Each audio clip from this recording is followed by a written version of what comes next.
Good morning, Dr. Holmes. Good morning. Thank you so much for joining us today on this very interesting topic of artificial intelligence, which I think, artificial intelligence today is a real buzzword and it's used a lot. Can you give us an idea of what exactly you mean or what we think of? What is AI exactly? Well, you're quite right. Artificial intelligence has many definitions. Many of the definitions are by our computer science colleagues. So the OECD, the EU, and various other organizations have given us definitions, but very often they're quite difficult to understand. You kind of have to know what they're talking about before you understand what they're talking about. So personally, I prefer the idea that what AI does is it's a way of getting machines to do things that we normally think we require humans to do. So this is things like identify faces, have conversations, recognize patterns, and so on and so forth.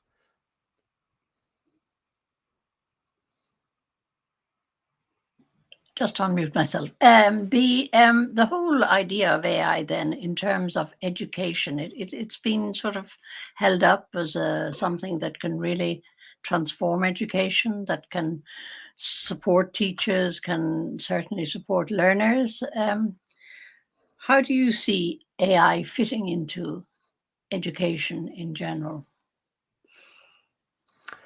Yeah, you're right. Again, AI in education have been researched in universities for at least, almost 50 years.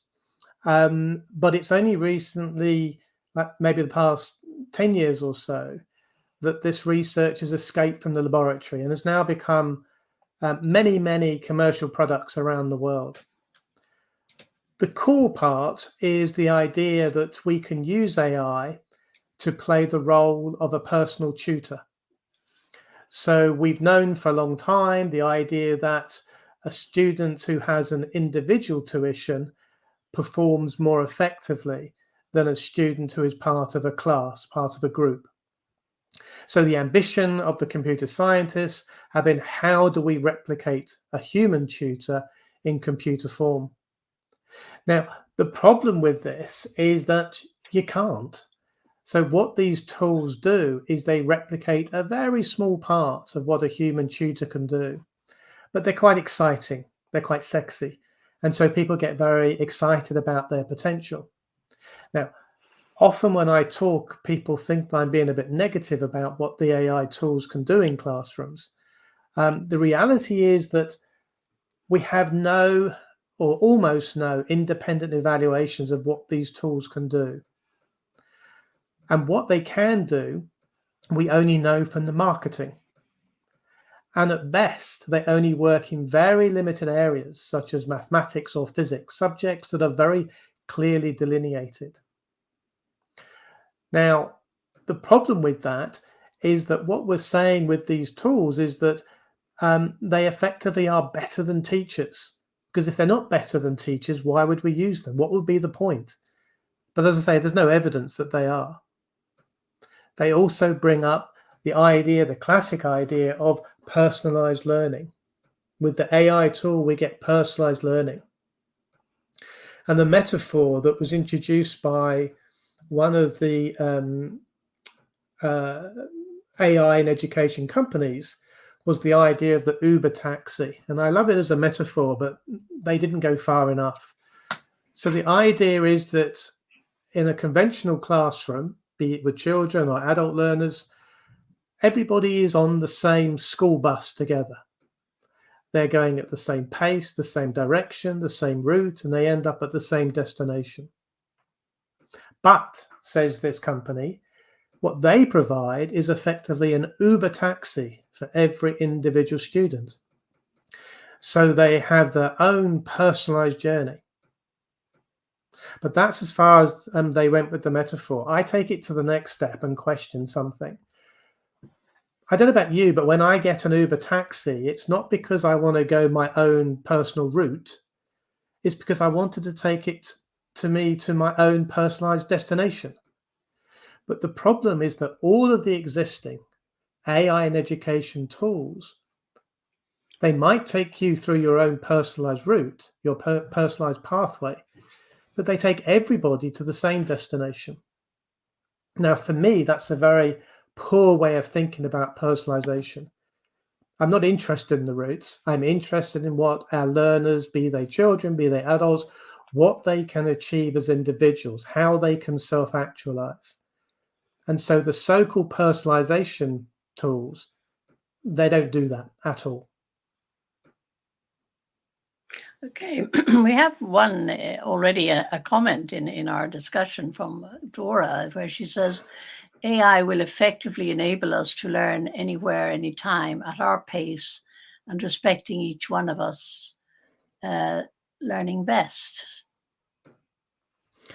What do you think? Well, in terms of the use of the word "will," as in the future, maybe that's true.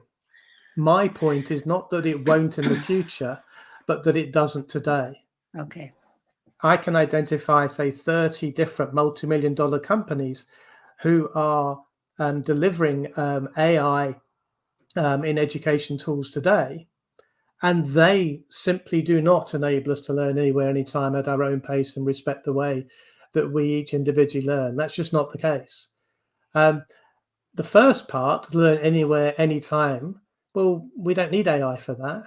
We can do that anyway without AI. At our own pace, well, that's the personalization. Yeah, that's fair enough. But respecting the way that each one of us learns best, I don't buy that. Because one of the key things about education is working with other people. For me, education, I say, be it in schools, be it adults, is about human connections, about learning from each other. It's about working with others, collaborating, and developing our own individuality through that social way of working. And the AI tools that we have today, and those that I see coming down the road, they don't address that at all. They separate us from other learners. They separate us from teachers.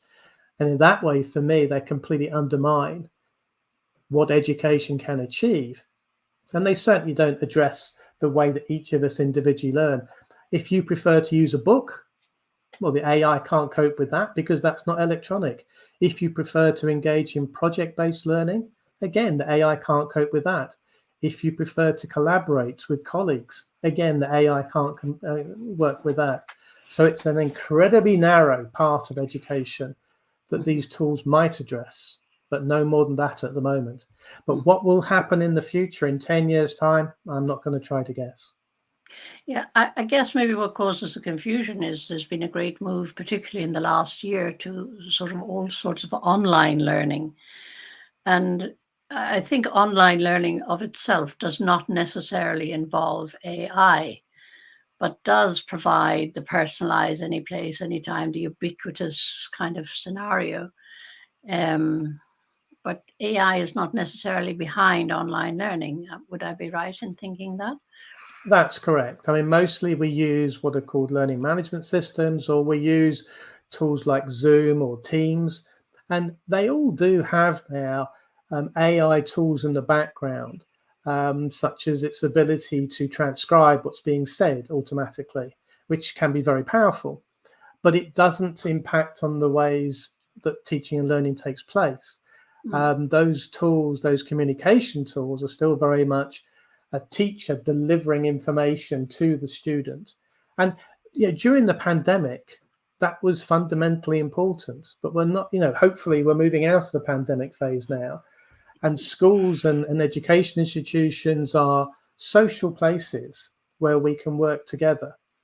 So the online tools are important and can offer really interesting things. But as you say, they don't necessarily involve any AI in any real sense. To give you one example, I'm very proud of the fact I've been learning French on Duolingo. And Duolingo is an amazing resource. Yes. The amount of materials in there is extraordinary. But I struggle to find the AI. They don't use AI in any sense, in any conventional sense. But that doesn't mean to say it's not a great tool. I don't spend 15 minutes every day working on it because I don't think it's a great tool. but it's got very little to do with AI. They do have some AI in the far background, but not in the actual tool itself. Yeah, I've been learning Latin on Duolingo. It's very interesting, improving my Latin. We have another comment here about artificial intelligence. It's from Ingrid, and she says artificial intelligence challenges the development of self-directed learning skills and will lead to effective learning and effective thinking strategies. What do you think of that? What is your reaction to that? Well, I love the optimism. I love the optimism, and I hope that Ingrid is correct. I think the problem is with all of the AI tools used to support teaching and learning that I'm aware of, they adopt a behaviorist approach. It's all about we, the system, have information, have knowledge, and we're going to use drill and practice and other behaviorist techniques to deliver that knowledge into the head of the learner. Well, we've known for many decades that that is not what education is all about. It's much more complex than that. So encouraging us to develop effective learning principles and strategies, well, the AI tools don't do that at all. Okay. What about specifically about adult education, which is, it's a broad encompassing term, includes formal education, but also a lot of informal education. The age range is huge, from say 18 up to 80. So how can does AI offer anything to adult education, adult educators?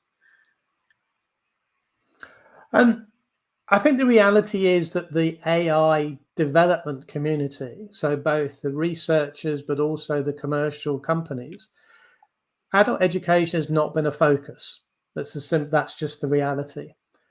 There are some exceptions, but these typically focus on professional learning. So if you're working for a company, then there are AI companies out there who do use these techniques to deliver learning materials to people in those kind of circumstances. But professional learning, as you point out, is a tiny part of adult learning.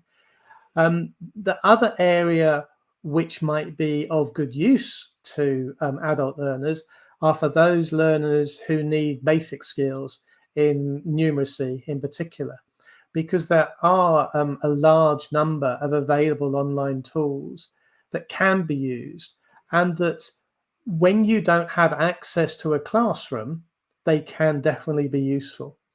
If you have access to a classroom, I would leave the tool at home. You take advantage of the classroom, but then when you return home, you still have the tool to support. So for that, it's very beneficial potentially as well. But apart from those two extreme cases, the professional learning and basic skills, the reality is that there's been very little effort, very little recognition that actually adult learners are important cohort of learners more generally. And I think we need the commercial organizations to wake up and recognize that there's a commercial opportunity there, that there are lots of adult learners, huge range, formal, informal, formal, whatever it might be, who could benefit from some of these technologies. But they need to be addressed properly and not just there as an addition. One of the problems that I have noticed with a lot of these tools is that the technologists and computer scientists, they come up with a fantastic idea, and then they look around, where can we apply this idea? And education seems somewhere straightforward because they went to school, so they know how learning happens. I don't agree they do, by the way. But they haven't come to educators and said, look, what are the problems? What are the genuine problems that you face today? And so that's what should happen here. We need the computer scientists to go to adult educators themselves and the adult students as well, to find out, well, what are the real problems that you have in your learning? And then step back and say, well, how can we use these amazing technologies to support that? And putting a technology in place of a teacher just doesn't achieve that. Yeah. So it's very much, it's got to be problem focused. We have an interesting question here about AI. Can AI be used in critical learning environments in theoretically based classes like history, languages, and comprehension to encourage individual discussions that can lead to all sorts of interesting paths for the students? The short answer is, with the existing tools and those I see on the horizon, no, they simply can't be used for those subjects. However, I do think this is a double-edged sword. On the one hand, AI is not the preserve of computer scientists. It's bigger than that. It impacts on all of us in all different ways, including the subjects that the commenter has noted. And so all of us need to take responsibility. And I think adult education, as a whole, needs to take responsibility for recognizing the potential impact of AI on humanity, and should be taking on the task of helping adult learners at all levels to understand what is the potential of AI, how does it work, what is the potential impact, what are the positive impacts, what are the negative impacts. So I think that's a responsibility of the adult education sector. But the second thing is, because AI is beyond the realm of the computer scientists, I completely agree. It should be taught in literature classes, in geography classes, and other classes. So to give a couple of examples, there is an AI tool called GPT-3, which, given the right prompts, will generate poetry. Now, whether this is acceptable poetry or not, that's the question. But I think it'll be fascinating for a teacher of poetry to take a poem written by a human and take a poem written by GPT-3 and look at them, compare them, contrast them. Are they the same? Are they different? How are they different? How are they the same? I think that would be a fascinating topic. And the same is true in issues such as in subjects such as art, painting, because there are AI systems that can now generate a novel painting. So again, to look at that painting in the context with paintings created in the history of art and say, well, what does this mean? What does this mean for humanity that an AI tool can generate this picture? Does that conflict with us? Does this add to us? I think these are kinds of questions that need to be thought about by teachers from way beyond computer science. Sure. Yeah, I think, well, I was reading recently that Beethoven sketched out his 10th symphony. And from those sketches and from the analysis of his music, a computer and artificial intelligence has completed the 10th symphony, which was just performed a few weeks ago. But all of this production, creativity, as you call it, that's all based on collected data. Like AI does not exist without data. And maybe it brings us on to the whole idea of what are the challenges of AI. One comment here is that AI can be a driver for teachers to stop being emitters of content and become assistants to learners. Is that reality? Well, it's an ambition, isn't it? And it's an ambition I agree with. So I completely agree with it's foolish to think that education is about transmitting knowledge. Most educators have not believed that for many decades, but nevertheless, that's what happens. And then we examine that knowledge in exams to give qualifications. But education and learning is far more than that. As I say, most educators realize this. The problem with the AI tools is it drags people back to that knowledge acquisition style of learning. And so that's another reason why we need to be very careful of them. I would, however, pick up on this notion of teachers being assistants to learning, not because I think we need to keep the teachers in place, because I happen to believe we do. We all know a teacher or two who's not that good at what they do, but the vast majority of teachers are incredible professionals across Indeed. education, particularly into adult education.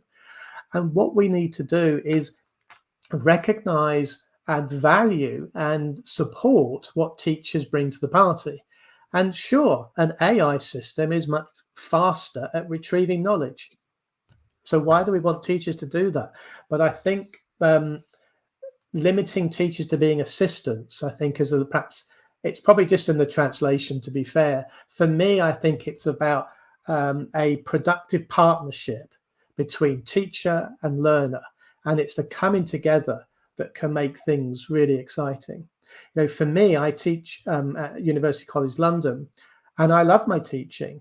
And the reason I love my teaching is because I learned so much when we work together with our students. It's I have my knowledge and expertise and my experience, they have theirs. And when we come together, we both benefit. And I think that's how I see teaching going forwards. Okay. We have another interesting question here about, I mentioned data, and of course, in data, using data and AI, there's also the algorithms behind, interpreting the data. There's a question here about algorithms. Can algorithms in, say, mathematics allow and an augmented path of learning by students that can lead to the sought after exploring individual pathways of learning? Well, as I've mentioned, I don't seek after exploring individual pathways of learning. What I seek is individual outcomes of learning. And whether the pathways are individual or not, I really don't see is that important. The reality is, teaching and learning is all about helping each individual to achieve their individual potential and to put them into a position where they can make a unique and positive contribution to wider society. So I'm really not interested in the pathways. I say the reason that pathways have become so important is because that's all the AI can do. But let's move away from the pathways. Remember my metaphor about the Uber taxi. I don't want to get an Uber taxi because it takes a lovely route. I get an Uber taxi because it takes me to where I wish to go as an individual, which is not the bus station. But all the AI tools that we have today and all the AI tools that I see coming down the road are all designed, to continue the metaphor, to take students to the same bus station as the school bus. And I see so little point in that. Mm-hmm. Okay. On focusing on the data just for a second, one of the problems with the data, there are lots of problems like privacy, etc. But who owns the data? Now, if an individual learner created a poem or created a story, they own that. They created it. They own it. But what with data? When they interact with an AI system, well, the data is taken by the AI company and they use it to make their profits. I'm not convinced that's how it should be. I think the students who create the data, they should be the owners of the data. Yeah, indeed. There's also another interesting question here about augmented reality, and the person wants to know, can AI be combined with augmented reality in order to help in the classroom? Yeah, I mean, it is used in a lot of augmented reality products today. And, AR does have some potential in classrooms, but it's fairly small. It can be useful.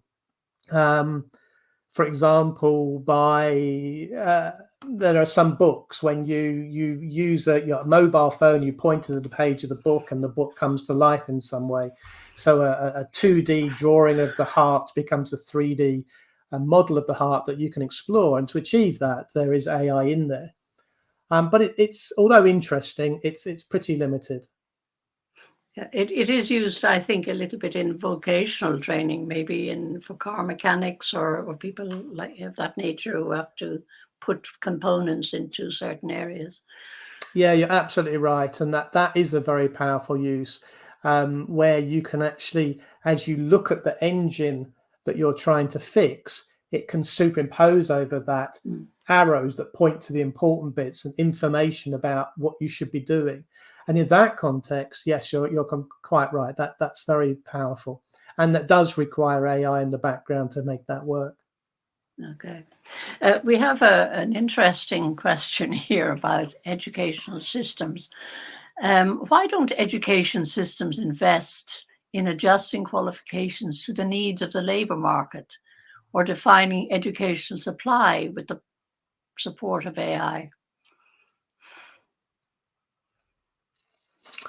Yeah. But that's a huge question and far bigger than AI. The qualifications in the labour market. I think that's a sadness. I think there's a very strong element in adult education that is not qualifications oriented, and it's about self-development. It's about self-actualization, about developing the potential. So I don't think we should be thinking that all education is about achieving qualifications.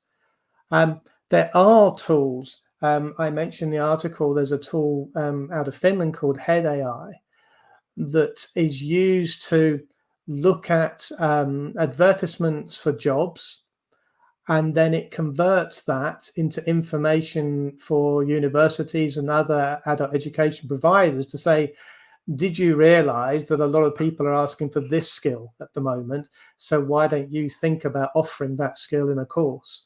So yeah, that kind of thing is very powerful. But personally, I'm not a big fan of allowing the labour market to dictate what we do in education. I think it's something we need to consider very carefully. We need to take it into account, but I just don't think it should dictate. Maybe in a scenario for adult education where you have a lot of adults who are retraining, who are, their jobs have become redundant, maybe through AI, but now they need to retrain. So it possibly has a potential there in the retraining Yeah, no, area. absolutely. I mean, I think the tools that are available at the moment won't achieve that. To achieve that retraining, we need adult educators to do that, humans to do that. And I'm not convinced that they necessarily have to turn into specific qualifications. Do we need to help people whose jobs are reduced or removed because AI is taking over? Absolutely, we need to. But the ways in which that happens has got to be human centric. It's got to be run by humans because the AI tools simply cannot do that. Yeah. The whole area of the emotional intelligence part of learning and teaching is absent when you use AI. You can't replicate that in artificial intelligence yet. Well, I don't know. look, I don't think you can either. But there are a lot of companies out there and a lot of tools that claim to do exactly that. Their logic is if we can identify when a student is in a negative emotional state and we can move them to a positive emotional state, then they're going to be learning better. But for me, this is just another area of privacy being compromised. Exactly. The idea that we can actually look inside somebody's head to find out their emotional state. But we don't need to worry because actually they don't actually achieve that anyway. But there's a lot of marketing and a lot of funding going into companies that pretend they do. Yeah, I'm going to end on the challenges, and there's an interesting comment on the challenges. It says the biggest challenge involves being able to manage the entry of artificial intelligence into our lives while maintaining the respect and supremacy of humanity. Yeah, I completely agree with that. I think the point is that the history of AI has always been about producing tools that do stuff that humans do. So therefore, we don't need the humans. The reality is that only happens in incredibly narrow ways, but there is a lot of push. And so one example, going back to the data that is being generated is increasingly being held by huge big tech companies, mostly in the US. I'm talking Facebook, Amazon, Google, and so on. And so we're losing that, particularly in Europe, where we don't have access to that data. It's being used to us, not with us. And so what we need to think about is how we as humans can live in a world which, whether we like it or not, is increasingly being dominated by AI technologies? And how do we ensure that we maintain control? Now, recently, the European Union have published their draft guidelines on how this can happen, identifying areas where they think AI should not have a role. And that includes some aspects of education.